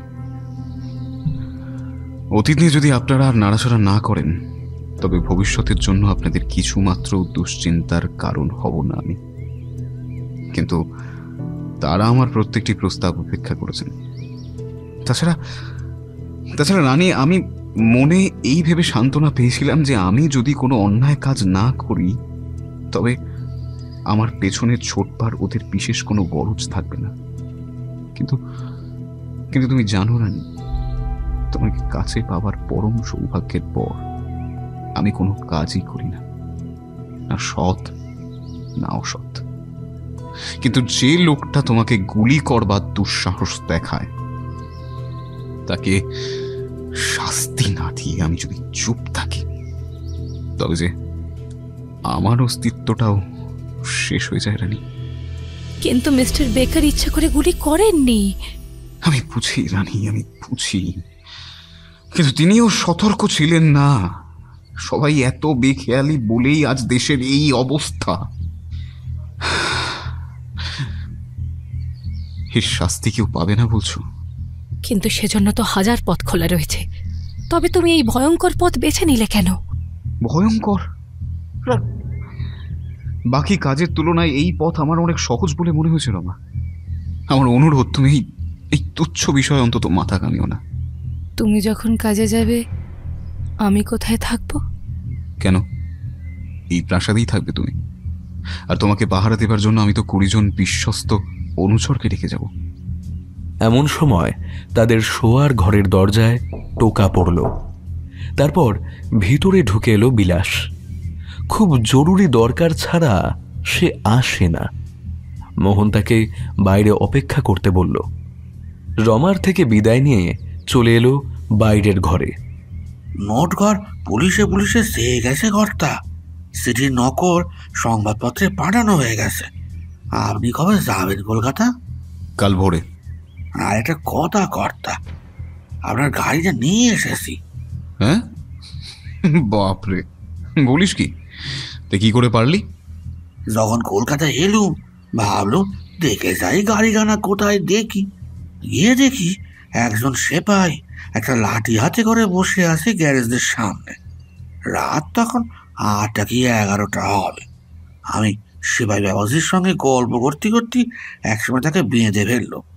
তারপর চাবি ভেঙে গাড়ি বার করে রং ও গাড়ির নম্বর পাল্টে তেল ভরে চলে এলো।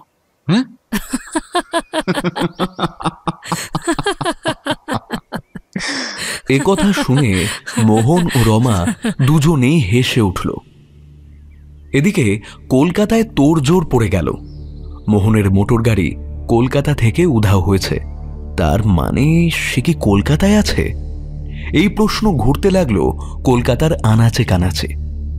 মোহনের খোঁজ চলছিলই, কিন্তু সে যে কোথায় আছে সে মোহন ছাড়া আর কেউ জানে না। কিন্তু মিস্টার বেকার ভুল বুঝেছিলেন। তাকে পাঠানো মোহনের চিঠি বের হলো সেই বাংলার ডাক পত্রিকায়। সেই চিঠির সঙ্গে এও জানিয়েছে সে ওদিন যেন কেউ কারেন্সি অফিসের সামনে ভিড় না করে, তাতে সাধারণ মানুষের প্রাণ যাওয়ার সম্ভাবনা রয়েছে। এই খবর শুনে পুলিশ মহল আবার যেন সজাগ হয়ে উঠল। সকলেই জানে মোহন যা বলে তাই করে দেখায়। গোটা দেশ জানল মোহন আবার স্বমহিমায় ফিরছে। দিকে দিকে পুলিশদের মিটিংয়ের ডাক এলো। এবার আর ছাড় দেওয়া যায় না মোহনকে। এতদিন সে শুধু বড় লোকদের টাকা চুরি করে গরিবদের বিলিয়েছে, এবার তার নজর সরকারের টাকার দিকে। এরকম দুঃসাহস যে দেখায় তার উপযুক্ত শাস্তি হওয়া দরকার। এদিকে মোহনের সমর্থক কম ছিল না। তারাও ভিড় করতে লাগলো কারেন্সি অফিসের সামনে। প্রথম প্রথম পুলিশের সাহায্যে জনতাকে দূরে রাখবার চেষ্টা চলতে লাগলো, কিন্তু লোক সংখ্যা এত বেড়ে চলল যে সেটাও ক্রমশ অসম্ভব হয়ে উঠল। সেদিন সকালে মিস্টার বেকার কারেন্সি অফিসারের কাছে গেলেন। মিস্টার বেকার কারেন্সি কন্ট্রোলারের মুখের দিকে তাকিয়ে ভাবলেন, ভদ্রলোক খুব চিন্তায় আছেন। দেখুন, আপনার উদ্বিগ্ন হওয়ার কোনো কারণ নেই, কারণ আমরা যে বন্দোবস্ত করেছি তাতে একমাত্র ভূতের পক্ষেই ভেতরে আসা ও পরে বেরিয়ে যাওয়া সম্ভব। এই দস্যুটার অতীত ইতিহাসের পাতাগুলো এমনই উজ্জ্বল যে আমি চিন্তা না করে একদম থাকতে পারছি না। আমার কয়েকটা প্রশ্নের জবাব চাই। বলুন। আমি জানতে চাই, গত 1 মাসের মধ্যে কোনো নতুন কেরানি কিংবা কোনো নিম্ন গ্রেডের কর্মচারী অথবা ভৃত্য আপনার অফিসে ঢুকেছে কিনা? 2 জন অফিসার, 1 জন কেরানি ও 3 জন বেয়ারা ঢুকেছে। আচ্ছা বেশ, তাদের সবাইকে ডাকুন তো। এক এক করে সবাইকে ডাকা হলো। একসাথে সকলে এসে দাঁড়াতে মিস্টার বেকার সবাইকে জেরা করতে লাগলেন। 2 জন অফিসারকে জিজ্ঞাসা করে কিছুই পাওয়া গেল না। এরপর এগিয়ে গেলেন এক বেয়ারার দিকে। প্রথম ও দ্বিতীয় বেয়ারাকে কোনো প্রশ্ন না করেই মিস্টার বেকার ছেড়ে দিলেন, কিন্তু তৃতীয় বেয়ারাকে দেখে তিনি বেশ অবাক হলেন। তোমার নাম কি হে? ওর মা বাপ। হ্যাঁ, তোমার বাপ মা যে অসংখ্য তা আমি জানি, কিন্তু তোমার নামটি কি তাই জানতে চাইছি। আগে রামধন হুজুর। রামধন? বাহ বাহ, নামটি তো বেশ। তা কতদিন কাজ করছো এখানে? আগে প্রায় 3 সাতেক হবে হুজুর। হবে বই কি, নিশ্চয়ই হবে, নিশ্চয়ই হবে। কিন্তু তার আগে কোন অফিসকে ধন্য করতে রামধন? আগে হুজুর আমি অনেক জায়গাতেই কাজ করেছি। বেশ করেছো। তা শেষবার কোথায় করেছো সেই কথাটাই বলো দেখি রামধন। শেষে আমি একজন জমিদার বাবুর কাছে বহু বছর ধরে কাজ করেছি। জমিদারটির নাম কি রামধন? আগে বিক্রম সিং হুজুর, সাধনপুরের জমিদার তিনি। বেশ, তা তোমার হাতটা একবার দেখি রামধন। হাত দেখবেন হুজুর? হ্যাঁ বাবা। তিনি মন দিয়ে ডান হাত ও বাম হাত পরীক্ষা করে দেখতে লাগলেন। আমি যে সন্দেহ করেছিলাম অবশেষে তাই সত্যি প্রমাণ হলো। তারপর বিলাস, তোমার কর্তা কোথায়? মিস্টার বেকার লোকটার 2 পকেট থেকে 2টো রিভলভার বের করে আনলেন। তা দেখে বিলাস পালাবার উপক্রম করল, কিন্তু ততক্ষণে তাকে কবজা করে ফেলেছে মিস্টার বেকারের হাত। আর পালানোর কোনো পথ নেই। মোহনের সহচর বিলাস এখন তার হাতে বন্দী। এটা ভেবেই মনটা ফুরফুরে হয়ে গেল। বিলাসকে নিয়ে যাওয়া হলো পুলিশের বিশেষ জেলে। এদিকে বহু প্রতীক্ষিত 10ই জুলাই চলে এলো। মানুষের কৌতূহল বেড়েই চলল। ভিড় সামাল দিতে না পারার জন্য 144 ধারা জারি করা হলো। ওদিকে আবার আরেক বিপত্তি, মোহনের সহচর নাকি জেল থেকে পালিয়েছে। অনেকে প্রস্তাব দিল অফিস বন্ধ রাখার, কিন্তু তাতে মিস্টার বেকার রাজি হলেন না। 10ই জুলাই নিয়মিত সময়ে কারেন্সি অফিসের লোহার দরজা খুলে গেল। দরজার বাইরে 50 জন মিলিটারি পুলিশ বন্দুক হাতে দাঁড়িয়ে আছে। মিস্টার বেকার যেভাবে আট ঘাট বাঁধা বন্দোবস্ত করেছেন, তাতে জীবিত কোনো অবাঞ্ছিত প্রাণীর সাধ্য ছিল না যে কারেন্সি অফিসের ত্রিসীমানাতেও ঢুকে পড়ে। বেলা 12টা বাজার পর কমিশনারও এসে বেকারকে সঙ্গ দিচ্ছিলেন। ধীরে ধীরে বিকেল 5টা বাজল। এর মাঝে 2 জন ইউরোপিয়ান এবং একজন অদ্ভুত বাঙালি লোক এসেছিল, যদিও তারা পরে বের হয়ে গেছিল বলে কোনো সন্দেহের ব্যাপার ঘটেনি। 5টা বাজার পরেও কিছু হলো না। মিস্টার বেকার, আপনি কি ভয় পেয়েছেন? না হলে এরকম বিরাট আয়োজনের অর্থ কি? ভয় পাওয়া এক জিনিস, আর অন্য কিছু রক্ষা করবার চেষ্টা করা অন্য জিনিস। যদিও আমি সব বিষয়ে সতর্ক রয়েছি। ওই সিন্ধুকের ভেতর গভর্নমেন্টের এমন সব মহার্ঘ বস্তু আছে যা খোয়া গেলে আর কখনো তা পূরণ হবে না। সিন্ধুকটা দেখছি আপনি নিজের কাছেই রেখেছেন। এরই কথা মোহন লিখেছে, তাই না? কিন্তু আমাকে না জানিয়ে এমন ঝুঁকি মাথায় নিলেন কেন? এই ঘরটা স্ট্রং রুমের চেয়েও নিরাপদ। হ্যাঁ মিস্টার বেকার, তাই আমি এটাকে স্ট্রং রুমে রাখতে ভরসা পেলাম না। অবশ্য আমার এই ঘরটাও স্ট্রং রুম। আপনার প্রহরী সংখ্যা বাড়িয়ে দেব? দিন, তবে সত্যিই কি ভয়ের কিছু আছে? দস্যু মোহন যে একবার চেষ্টা করবে সে বিষয়ে আমার সন্দেহ নেই। সঙ্গে বন্দুক আছে তো? হ্যাঁ, 2টো পকেটে 2টো রিভলভার। বেশ, এবার আমি নিশ্চিন্ত। কিন্তু একটা কথা বলে রাখি, আমি না ডাকলে এই ঘরের দরজা আপনি কিছুতেই খুলবেন না। আপনি যতক্ষণ না নিঃসন্দেহ হচ্ছেন যে আমি এসেছি, ততক্ষণ কিছুতেই দরজা খুলবেন না বা কাউকে ঘরে ঢুকতে দেবেন না। আপনার চাপরাশিকেও ভিতরে থাকতে দেওয়া চলবে না। তবে বাইরে থাকতে বলে দিন, কিন্তু অত্যন্ত বিশ্বাসী চাপরাশি আমার। কমিশনার সাহেব কোথায়? তিনি একটু বিশেষ কাজে অফিসে গেছেন, এখনই আসবেন বলে গেছেন। 5টা বাজতে 10 মিনিট বাকি। এই সময়টুকু আপনার ঘরের বাইরে আমি অপেক্ষা করব। তারপর সময় পেরিয়ে গেলে আসল কাজ শুরু হবে। এই বলে মিস্টার বেকার বেরোবার উপক্রম করতেই ঘরের টেলিফোন বেজে উঠল। কন্ট্রোলার সাহেব রিসিভার উঠিয়ে কথা বললেন। হ্যালো, হ্যাঁ আমি কন্ট্রোলার বলছি। আপনি কে? ও, কমিশনার। হ্যাঁ, তিনি এখানেই আছেন। হ্যাঁ, আমি দিচ্ছি। কিন্তু কি খবর বলুন তো? হ্যাঁ, আমি দিচ্ছি। মিস্টার বেকার, কমিশনার সাহেব আপনাকে ডাকছেন। মিস্টার বেকার রিসিভার কানে লাগিয়ে কিছুক্ষণ শুনলেন, তারপর ফোন রেখে দিলেন। 5টা বাজবার পর আপনাকে গভর্নরের সঙ্গে দেখা করতে হবে। অবশ্য তখন আর চিন্তার কোনো কারণ থাকবে না। এই বলে মিস্টার বেকার বাইরে গিয়ে দাঁড়ালেন। কন্ট্রোলার দরজা বন্ধ করে দিলেন। মিস্টার বেকার ঘড়ির দিকে তাকিয়ে দাঁড়িয়ে রইলেন। মিস্টার বেকারের মন প্রতি মুহূর্তেই একটা কিছু অঘটন ঘটার জন্য অপেক্ষা করতে লাগল।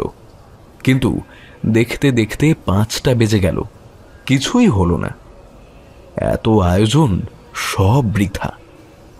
মোহন আসলো না, কিন্তু মহামূল্য সম্পত্তি কি রক্ষা পেল? হয়তো তাই। মিস্টার বেকার মুক্তির নিঃশ্বাস ফেললেন। দরজা খুলুন, আর ভয় নেই, আমি মিস্টার বেকার। আমাকে কি গভর্নরের সঙ্গে এখনই দেখা করতে হবে মিস্টার বেকার? নিশ্চয়ই স্যার। আমার অ্যাটাচি কেস লেকে আও। চাপরাশি কন্ট্রোলার সাহেবের দরকারি কাগজপত্র ভরা অ্যাটাচি কেস নিয়ে সাহেবের সঙ্গে সঙ্গে চলল। মিস্টার বেকার কন্ট্রোলারকে মোটরে উঠিয়ে দিয়ে বললেন, আমরা চারদিক পরীক্ষা করে আপনার জন্য অপেক্ষা করব। আপনি এলে দরজা বন্ধ হবে। স্ট্রং রুমে ওই সিন্দুকটা ইতিমধ্যে পাঠাবার বন্দোবস্ত করলে আমি কিন্তু খুব খুশি হব। আমার সহকারীদের হুকুম করলে তারাই সব করে দেবে। কন্ট্রোলার সাহেবকে নিয়ে মোটর বেরিয়ে গেল। তার চাপরাশি মোটর গাড়িতে উঠে অ্যাটাচি কেস নিয়ে সোফারের পাশে বসে পড়ল। এদিকে মিস্টার বেকার কন্ট্রোলারের সরকারি অফিসারদের কন্ট্রোলারের আদেশ জানালে তারা মিস্টার বেকারকে নিয়ে স্ট্রং রুমে এলেন।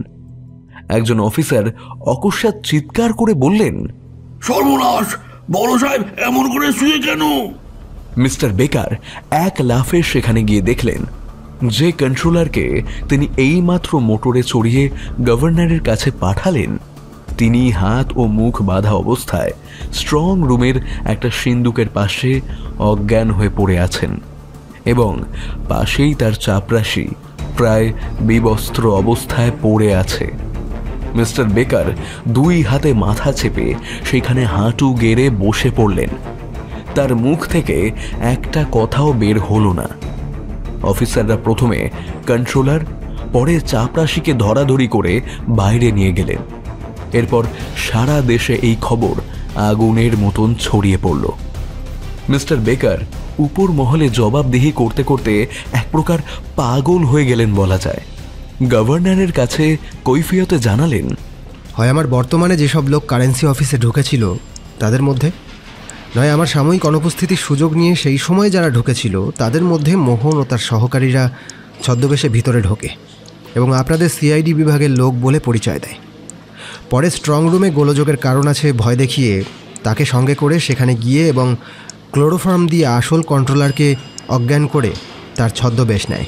একইভাবে আসল চাপরাশিকেও অজ্ঞান করে। তারপর তার পোশাক পরে জিনিসপত্র নিয়ে ভেগে পড়েছে। ফোনে কমিশনারের কণ্ঠস্বর একটু অস্বাভাবিক শুনে আমি প্রশ্ন করেছিলাম। তাতে আমায় বললেন যে অত্যন্ত সর্দি হয়েছে মিস্টার বেকার, কথা বলতে অত্যন্ত কষ্ট হচ্ছে আমার। সুতরাং আমিও সন্দেহ করবার অবকাশ পাইনি। অবশ্য আমি স্বীকার করছি যে আমার বিশেষ সতর্ক হওয়া উচিত ছিল, কিন্তু হয়নি। সেজন্য শাস্তির যোগ্য আমি। যে অমূল্য জিনিস দস্যু অপহরণ করেছে তার উদ্ধারের কি বন্দোবস্ত করেছেন? আমি 3 মাস সময় নিয়েছিলাম দস্যুকে গ্রেফতার করার জন্য। সে সময়ের 1.5 মাস চলে গেছে। অবশিষ্ট 1.5 মাসের মধ্যে আমি প্রতিজ্ঞা করছি যে আমি দস্যুকে গ্রেফতার করব এবং যে সম্পদ আমার ভুলে অপহৃত হয়েছে তা উদ্ধার করব। যদি সফল না হই তবে... শপথ করবেন না মিস্টার বেকার। আপনার সফলতার ইতিহাস আমি শুনেছি, সুতরাং আপনার ওপর আগামী 1.5 মাস এই কাজের ভার দিতে আমার বিন্দুমাত্র আপত্তি নেই। আমি আশা করি আপনি ওকে গ্রেপ্তার করবেন।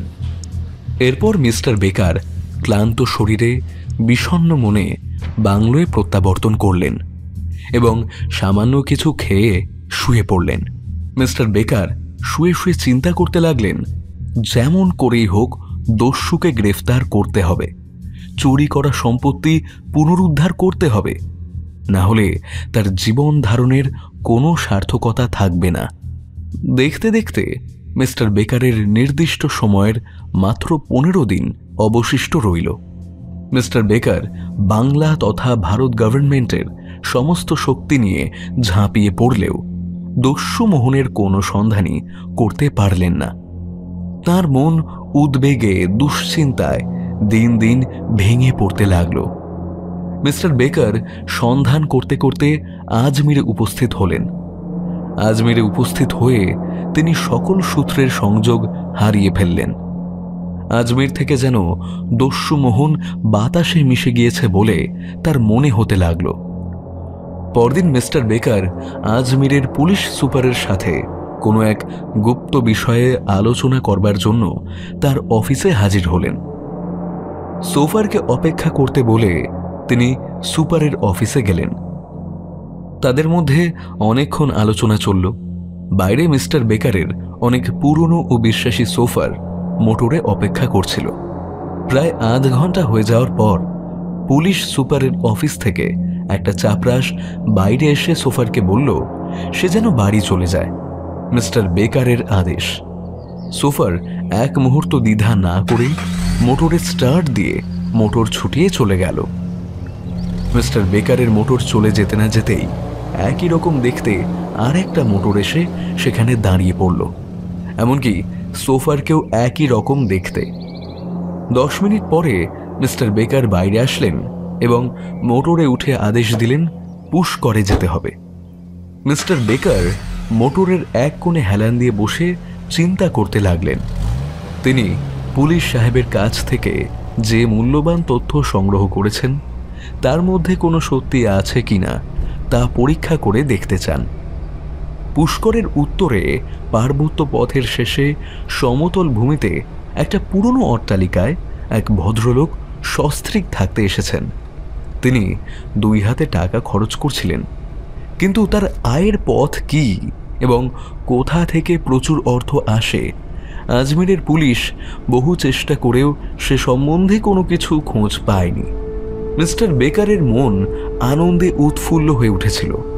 পুলিশ সুপারের প্রত্যেকটি বর্ণনার সাথে দস্যু মোহনের স্বভাব ও সাদৃশ্য বেমালুমভাবে খাপে খাপ খেয়ে যায়।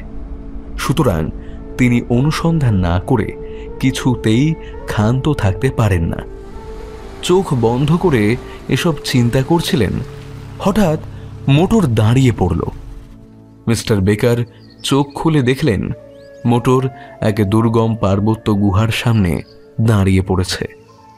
সোফারকে কিছু বলার আগেই দেখতে পেলেন তার সোফার ও 2 জন মোটা সোটা লোক একসঙ্গে 3টি রিভলভার তার দিকে তাক করে তাকিয়ে আছে। তার সোফার বিশ্বাসঘাতক? তিনি যেন কিছুতেই ভাবতে পারছিলেন না। এমন সময় একটা চেনা গলা শুনতে পেলেন। গুড মর্নিং মিস্টার বেকার, আপনাকে একটু অসুবিধায় ফেলেছি, সেজন্য আমাকে মার্জনা করবেন। তবে হ্যাঁ, এখন আপনি দয়া করে নিচে নেমে আসুন। পকেটে হাত দেবেন না, নিচে নেমে আসুন। কোথায় যেতে হবে আমাকে? এই অল্প দূরেই আপনার আরামের জন্য একটা বন্দোবস্ত করা হয়েছে। আসুন, নিচে নেমে আসুন। আরাম? দস্যু মোহনের কাছে কেউ আরামের চিন্তা পর্যন্তও করে না। উত্তম, চলো দেখা যাক তুমি কি চাও। মিস্টার বেকার মোহনের আগে আগে যেতে লাগলেন। কিছু দূর এগিয়ে দেখলেন একটা সুন্দর উপত্যকার উপর তাঁবু খাটানো রয়েছে। মোহন তাকে তাঁবুর ভিতরে যেতে বলল। মিস্টার বেকার বিনা বাক্যে তাঁবুর ভিতরে ঢুকে দেখলেন একটা ছোট টেবিল ও 2টো দামি চেয়ার রয়েছে। তিনি চেয়ারে বসলেন। মোহনের সহকারী তার পকেট থেকে বন্দুক 2টো বের করে নিল। পুলিশ সুপার মূল্যবান খবর দিয়েছে, তাই না?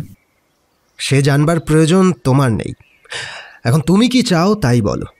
বাবা, এখনো দেখছি তেজ আপনার মরেনি মিস্টার বেকার। তবে শুনছিলাম যে আপনি নাকি কেঁদে কেটে একাকার করছেন। সেসব কি মিথ্যে? আমার কাজ আপনাকে বড় আঘাত করেছে না? তা জেনে তোমার কি হবে বলতে পারো? পারি মিস্টার বেকার, আর আমার আনন্দ যে তাতেই। আমার প্রিয়তমা স্ত্রীকে যে গুলি করতে পারে তার প্রতিটা অঙ্গ টুকরো টুকরো করে কাটলেও যে ঠিক মতো আমার প্রতিশোধ নেওয়া হয় না মিস্টার বেকার। তবে মিস্টার বেকারের এতখানি অধঃপতন কবে থেকে হয়েছে যে তিনি অতি সাধারণ ছদ্মবেশও ধরতে পারছেন না আজকাল। যাকে ছাড়ো। আচ্ছা, এখন আমি একটা কথা জানতে চাইছি। আপনার 3 মাস সময়ের তো মাত্র আর 1 সপ্তাহ বাকি আছে। তো আপনি জানেন যে এর মধ্যে আপনি আমাকে গ্রেপ্তার করতে পারবেন না। তাহলে আপনার পরের প্রোগ্রামটা ঠিক কি জানতে পারি? কিছুমাত্র প্রয়োজন নেই। আছে মিস্টার বেকার, আছে। আমার বন্ধু মিস্টার বেকারের দেখছি সত্যি সত্যি মাথাটা খারাপ হয়ে গেছে। নইলে আমার মতো একজন বন্ধুর সঙ্গে এরকম পরের মতো আচরণ, না না না না না মিস্টার। আপনি এবার প্রশ্নের উত্তরটা দিন তো। আমি তোমার বন্ধুত্ব মানি না।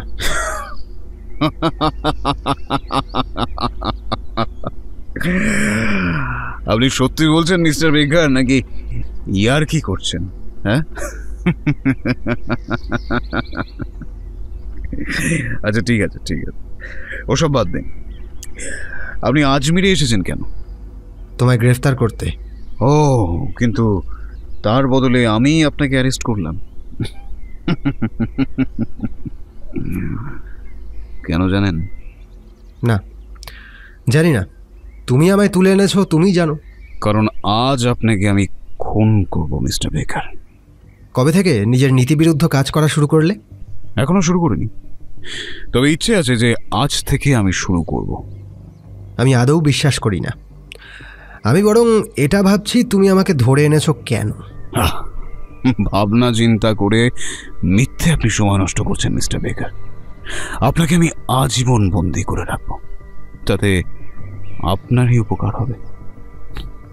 বুঝেছেন? না, বুঝিনি। বাকি সপ্তাহটা কেটে যাবার পর আপনার জীবন অপমানে লাঞ্ছনায় একেবারে শেষ হয়ে যাবে, আর আমি আপনাকে আজীবন বন্দি করে রেখে তেমন সম্ভাবনা থেকে দূরে রাখতে চাই। আসলে একজন সত্যিকারের বন্ধুর মতো আপনাকে রক্ষা করতে চাই। আশা করি এইবার আপনি আমার কথা বুঝেছেন মিস্টার বেকার। তোমার হাতে বন্দি হওয়ার চেয়ে মৃত্যুও ঢের ভালো। বেশ, আমি আপনার মনের ইচ্ছে পূরণ করব।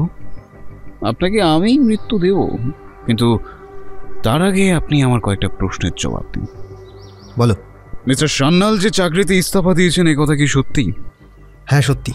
ভদ্রলোকের জীবন, ভবিষ্যৎ, যা কিছু সব তুমিই নষ্ট করেছ মোহন। আর আপনারা মিস্টার বেকার,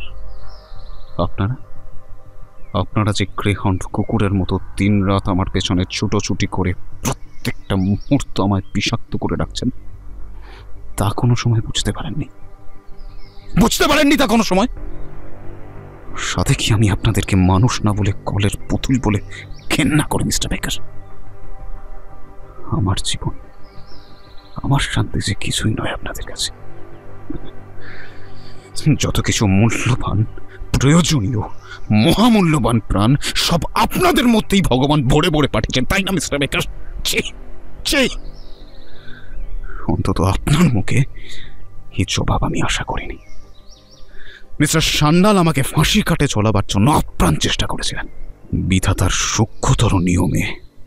আর যদি তার নিজের ইচ্ছে ছাড়তে হয়, তবে আমি বলবো, আমি কেন, সকলেরই বলা উচিত, আপনারও উচিত, যা হয়েছে ঠিকই হয়েছে। এর চেয়ে কোনো যোগ্যতর বিচার আর হতে পারে না। তোমার বিচারের সময় অনেকদিন আগেই পেরিয়ে গেছে মোহন। এইবার আমি সে সুযোগ নেব মিস্টার বেকার। এই বলে সে তাঁবুর বাইরে চলে গেল। মোহন যখন আবার তাঁবুর ভিতরে ফিরে আসলো, দেখল মিস্টার বেকার দুই চোখ বন্ধ করে বসে রয়েছেন। মোহনের পায়ের শব্দে চোখ না খুলেই মিস্টার বেকার বললেন, তারপর মোহন? আমি আপনাকে ছেড়ে দেবো মিস্টার বেকার, তবে একটা শর্ত আছে। কি? আমার গ্রেপ্তারের জন্য যে 1 লাখ টাকা বরাদ্দ হয়েছে সেটা একজনকে দিতে হবে। কাকে? আমার স্ত্রী রমাকে। রমা? সে বেঁচে আছে? আমি অনুমান করেছিলাম, আজ নিশ্চিত হলাম। হ্যাঁ, সে বেঁচে আছে। এবার আমার কথার উত্তর দিন, পারবেন? তার মানে? তার মানেটা খুব সহজ মিস্টার বেকার। আপনার মতো বুদ্ধিমান মানুষের সেটা বোঝা উচিত। এর মানে তুমি নিজের ইচ্ছায় ধরা দিতে চাইছো, কিন্তু কেন? যা চাইছি সেটা শুধুমাত্র রমার জন্য। আমি ধরা দিয়ে বিচারের মুখোমুখি হয়ে চিরতরে সমস্ত বোঝা ঘাট থেকে নামিয়ে ফেলে হালকা হতে চাই মিস্টার বেকার। বিচার শেষ করে নিজের পাপের বোঝা নামিয়ে রেখে তারপর আমি শান্তিতে থাকতে চাইলে আমার প্রিয়তম বন্ধু বেকারের নিশ্চয়ই কোনো আপত্তি থাকবে না। না মোহন, তখন আমি তোমাকে শান্তিতে থাকবার সব ব্যবস্থা করে দেব। কিন্তু আরেক কথা মোহন, তুমি থামুন মিস্টার বেকার। আমি বুঝেছি আপনি কি বলতে চাইছেন। আমি সব ফিরিয়ে দেব। কারেন্সি অফিস থেকে আমি যতগুলো সম্পদ অপহরণ করে এনেছি সবগুলোই এই অ্যাটাচিতে ভরা আছে। সব পাবেন, কিচ্ছু মাত্র চিন্তা করবেন না। নিন, এখন উঠুন মিস্টার বেকার। আমি আপনার বেশি সময় নষ্ট হতে দেব না। আসুন। মোহন বন্দী হয়েছে। মিস্টার বেকার দস্যু মোহনকে গ্রেফতার করেছেন। এই সংবাদ দাবানলের মতো সারা ভারতবর্ষে ছড়িয়ে পড়ল। সংবাদপত্রে মোহন সম্বন্ধে বড় বড় প্রবন্ধ বেরোতে লাগল। মিস্টার বেকারের জয়গানে সারা ভারত মুখরিত হয়ে উঠল। কিন্তু মোহন যে স্বেচ্ছায় গ্রেপ্তার হয়েছে সে খবর কেউ জানল না। সমস্ত খবরের কাগজ নিজের মতন করে খবর ছাপতে লাগলো। কোনটা সত্যি কোনটা মিথ্যে সেটা জানার খুব একটা দরকার নেই। মোহন গ্রেপ্তার হয়েছে এটাই আসল খবর। এরপর জেলের মধ্যে মোহন থাকাকালীন কোনো কথা বলল না কারোর সাথে। সবাই বুঝল সে ক্লান্ত। এদিকে তার শর্ত মতো রমা পেল ধরা পড়ার পুরস্কার স্বরূপ 1 লাখ টাকা। সকলকে অবাক করে দিয়ে রমা সেই টাকা দান করল যুদ্ধতে ক্ষতিগ্রস্ত সৈনিকদের চিকিৎসার ফান্ডে।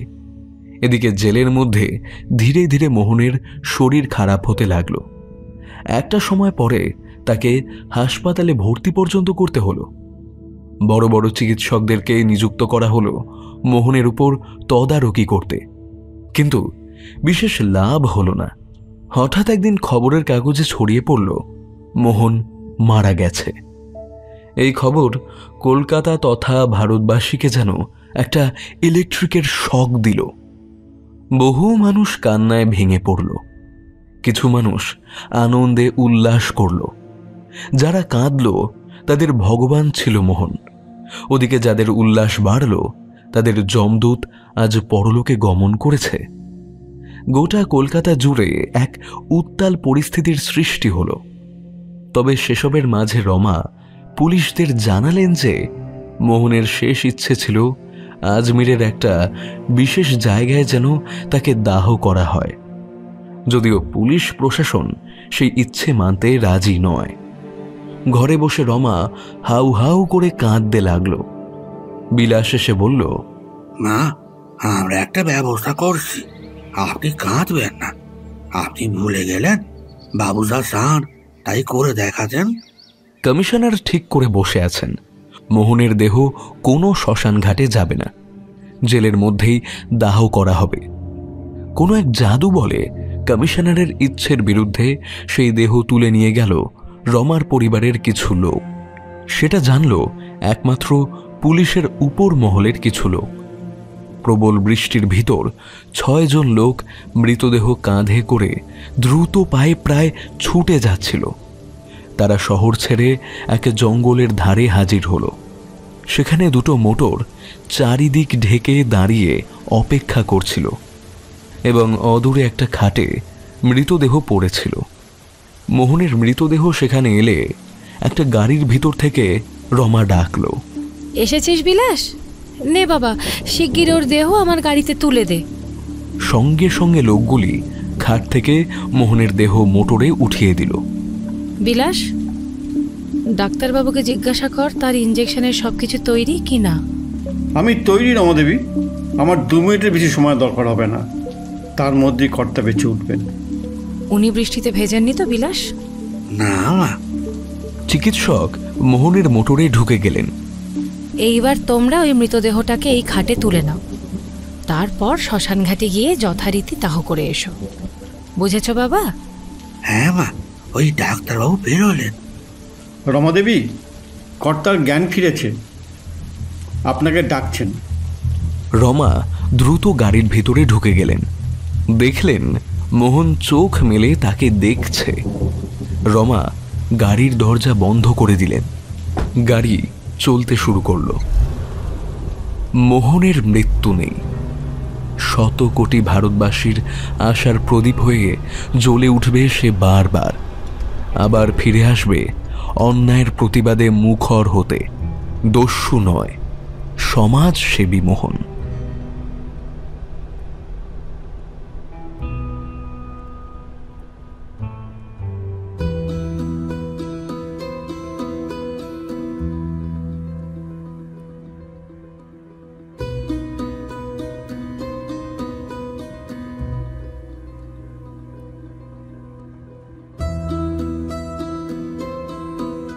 রোমাঞ্চ বাংলায় এতক্ষণ শুনলে শশধর দত্তের আবার মোহন কাহিনী অবলম্বনে দস্যু মোহনের প্রতিশোধ। ভাবানুবাদ ও নাট্যরূপ প্রতীক মণ্ডল, গল্পপাঠ অভিক সাহা।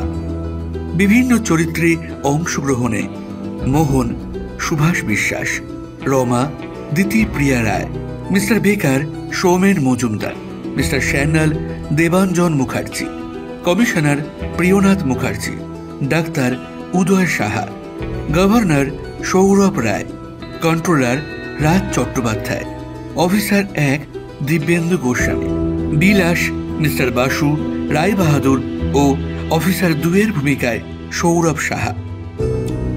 গল্পটির সামগ্রিক পরিচালনায় আমি সৌরভ সাহা। তাহলে আজকের মতো আসি বন্ধু। ভালো থেকো, সুস্থ থেকো, সকলকে ভালো রেখো। ফিরে আসছি খুব শিগগিরই তোমার মনের মতো আরও একটি গল্প নিয়ে। আর হ্যাঁ, গল্প মানেই রোমাঞ্চ বাংলা। শুনতে থাকো, গল্পে থাকো।